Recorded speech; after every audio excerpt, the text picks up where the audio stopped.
안녕하세요, 여러분. 한번 상상해 보세요. 평화롭던 우리 집. 어느 날 갑자기 드르륵 하는 굉음과 함께 집이 막 흔들립니다. 깜짝 놀라서 벽을 봤더니, 어제까진 분명히 없었는데 웬 금이 쩍 가 있는 거예요. 정말 생각만 해도 끔찍하죠?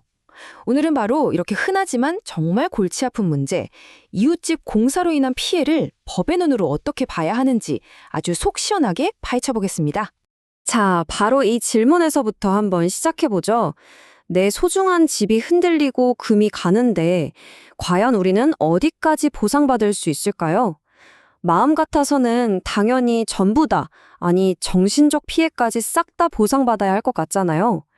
그런데 말이죠. 법의 세계는 우리 감정과는 조금, 아니 꽤 다를 수 있습니다. 이 복잡한 문제를 좀 더 쉽게 이해하기 위해서 김철수 씨라는 분의 실제 이야기를 한번 따라가 볼게요. 구체적인 사례를 보면 법의 원칙이 현실에서 어떻게 적용되는지 훨씬 생생하게 와닿으실 거예요. 자, 그럼 김철수 씨의 악몽은 대체 어떻게 시작됐을까요? 김철수 씨는 10년 동안 정말 공들여 가꾼 정원이 있는 단독주택에 살고 있었어요. 그런데 그 소중하고 평화로웠던 일상이 바로 옆에 텅 비어있던 공터에서 빌라 신축 공사가 시작되면서 와장창 산산조각이 나고 맙니다. 처음에는 동네가 발전하나 보다 좋게 생각했죠. 근데 거대한 굴착기가 땅을 파기 시작하면서부터 김철수 씨의 일상은 말 그대로 지옥으로 변했습니다. 매일 아침 7시부터 울리는 굉음은 그냥 기본이고요. 발파 작업이라도 하는 날엔 식탁 위에 둔 굴잔이 막 떨릴 정도로 집이 흔들렸다고 해요. 결국엔 벽이랑 천장에 금이 가기 시작했고 무엇보다 거실 깊숙이 들어오던 그 따스한 햇살마저 새로 올라오는 건물에 싹 막혀버린 거죠. 정말 참다 못한 김철수 씨가 현장 소장을 찾아가서 항의를 했어요. 근데 돌아온 대답이 뭐였는지 아세요? 바로 이겁니다. 그거 원래 있던 거 아니에요? 와, 정말 답답하죠.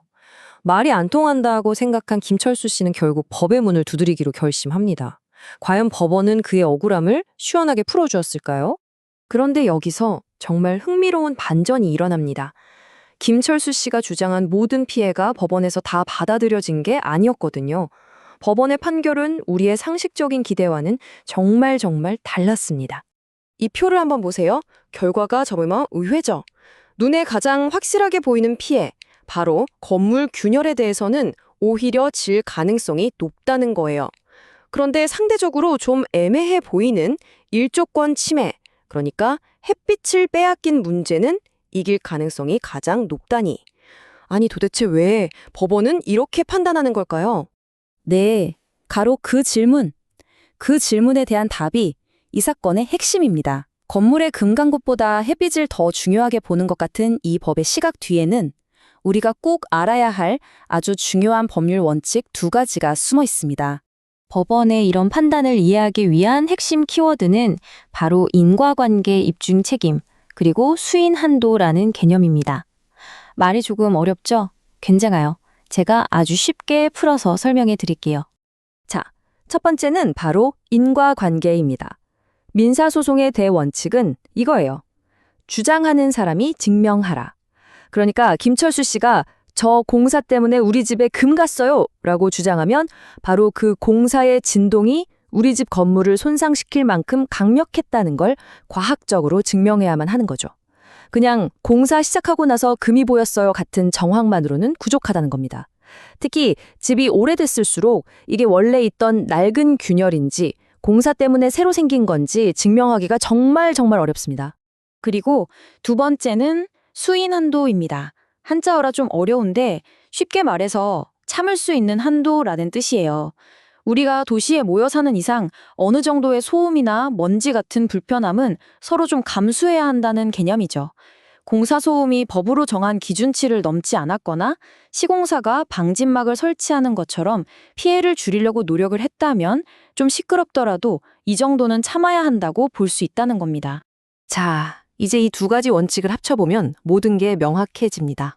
왜 햇빛이 이겼을까요?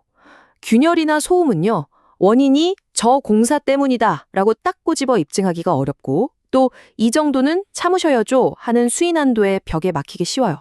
하지만 햇빛은 다릅니다. 법원은 햇빛을 건강을 위한 기본권으로 보거든요. 그래서 동짓날 기준으로 하루 총 4시간 또는 연속 2시간 햇빛이 안 들어오면 그건 참을 수 없는 피해다라는 아주 명확한 기준이 있습니다. 그러니까 입증하기도 쉽고 수인한도를 넘었다고 주장하기가 훨씬 유리한 거죠. 그럼 이제 가장 중요한 파트입니다.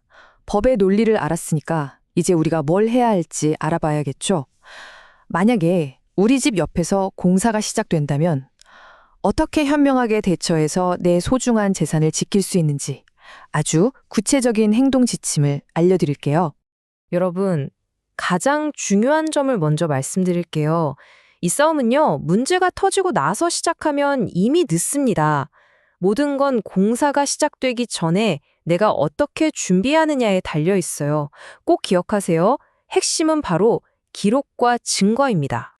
자, 이 4단계 방어 계획 꼭 머릿속에 넣어두세요. 첫째, 공사가 땅 한 삽 뜨기 전에 반드시 우리 집 모든 벽과 바닥, 천장 상태를 날짜가 보이게 사진이랑 영상으로 꼼꼼하게 다 찍어두세요. 이게 바로 이 균열은 원래 없었다라는 걸 증명할 가장 강력한 무기가 됩니다. 둘째, 소음과 진동이 심하다? 그럼 즉시 구청에 민원을 넣어서 공식적인 측정을 요청하세요. 내가 스마트폰 앱으로 잰 것보다 공공기관의 데이터가 법정에서는 비교도 안 되게 힘이 셉니다. 셋째, 모든 항의는 정화로만 끝내면 안 돼요. 반드시 내용 증명 우편을 통해서 서면으로 기록을 남겨야 나중에 그런 요청 받은 적 없는데요? 하는 딴소리를 막을 수 있습니다. 마지막 넷째, 피해가 정말 신박하다 싶으면 비용이 좀 들더라도 전문가, 그러니까 구조기술사의 진단 보고서를 꼭 확보하세요. 이게 소송에서 이기는 지름길이 될 수 있습니다. 이웃집 공사로 인한 피해, 마음은 정말 억울하죠. 하지만 법정은 냉정하게 오직 증거로만 이야기합니다. 결국 여러분의 가장 강력한 무기는 비싼 변호사가 아니라 공사가 시작되기 전에 미리 찍어둔 그 한 장의 사진일 수 있습니다. 철저한 준비와 기록, 이것만이 내 소중한 재산을 지키는 가장 확실한 방법이라는 점 꼭 기억하시기 바랍니다.